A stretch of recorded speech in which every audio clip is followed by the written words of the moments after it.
नमस्कार, आपण पाहत आहे भांडा फूड न्यूज. एका दमात भ्रष्टाचारी कोमात.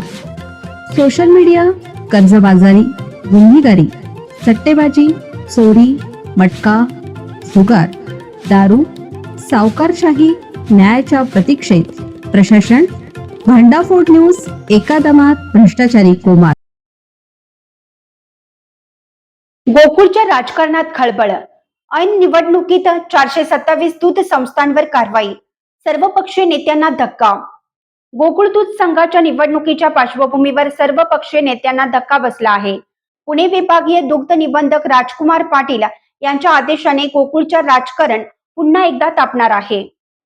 427 दूध संस्थेचे सभासदत्व रद्द करण्याचे आदेश दिल्याने खळबळ उडाली आहे. विशेष म्हणजे सर्वपक्षीय नेत्यांनी 427 दूध संस्थेचे ठराव निवडणुकीच्या पार्श्वभूमीवर दाखल केले. त्यामुळे नेत्यांना देखील धक्का मानला जातो. दरम्यान या निर्णयाच्या विरोधात कोर्टात जाण्याची तयारी नेत्यांनी ठेवली. आजरा तालुक्यातील वडक शिवाले येथील महादेव दूध संस्थेचे प्रकाश पेलवाडे यांनी तक्रार दाखल केली होती.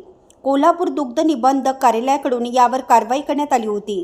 शिवाय ठराव मसुदा न पाठवण्याची भूमिका घेतली होती. मात्र काँग्रेस नेते आमदार सतेज पाटील, माजी अध्यक्ष विश्वास पाटील आणि अरुण डोंगळे यांनी न्यायालयात जाण्याचा निर्णय घेतला होता.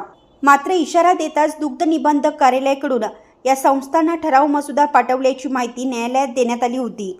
त्यानंतर हा निर्णय निकाली काढण्यात आला होता.